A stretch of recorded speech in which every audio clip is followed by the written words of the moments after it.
The video you just watched was produced by the Department of Homeland Security to help local first responders, such as police, fire, and EMS workers, to recognize warning signs that individuals may be victims of human trafficking.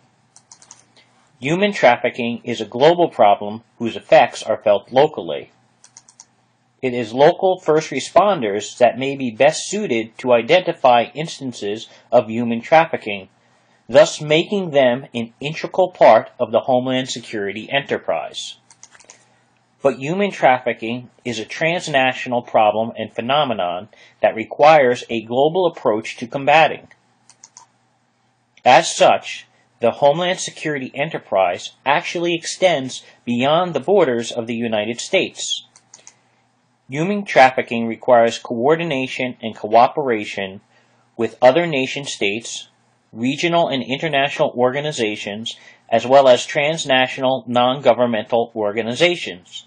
This global governance approach to security will be discussed in much greater detail towards the end of this semester. When it comes to global threats and providing for global security, there are many challenges. First, there is no such thing as absolute security.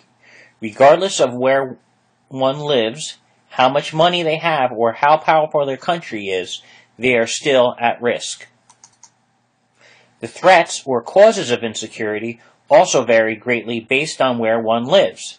This can be on a micro level, such as what city one lives in. For example, the threats to somebody's individual security might be significantly different in a West Coast city such as Los Angeles as opposed to here in New York City, as opposed to somebody who lives in rural Middle America. Each area has its own threats and issues that have to be dealt with.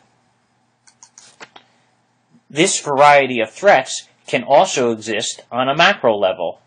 What a state considers a national security threat may differ greatly depending on the region of the world and conditions that change rapidly over time. For example, Greece at this time may view their greatest security concern the flood of refugees from the conflict in Syria, while Israel, a short distance away, is concerned with a potential attack in a retaliation of a U.S. strike.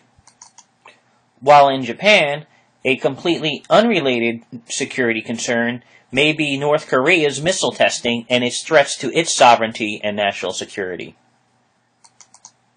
Another major problem with providing for security is that security is often thought of as a zero-sum game. As one increases one's own security, it inadvertently decreases the security of another. On a macro level, one of the criticisms of environmental crime prevention in the criminal justice field is that it does not prevent crime, it just deflects crime to a more appealing target.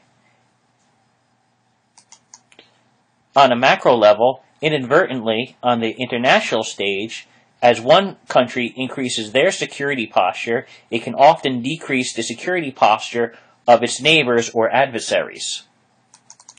This is key to the concept of balance of power that we will be discussing in next week's classes.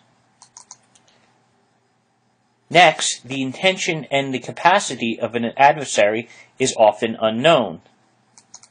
This often leads nations to prepare for the worst-case scenario and prepare for such because it is better to be safe than sorry.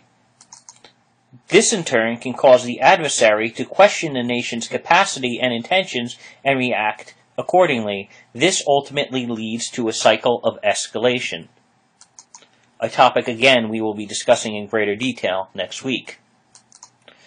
Finally, there is the issue with how one deals with classifying natural threats or disasters, unintentional man-made threats and disasters, or deliberate action with unintentional consequences as they relate to security threats. These are all challenges that we will deal with as we progress through this course. At this point, if you have not already done so, please complete the required readings for this week and then go to the discussion board and answer the discussion question posed for this week. Remember, your initial response is due no later than 11:59 p.m. on Wednesday, and at least 2 response posts or a response to my question to your initial post is due no later than 11:59 p.m. on Sunday night. Have a wonderful week.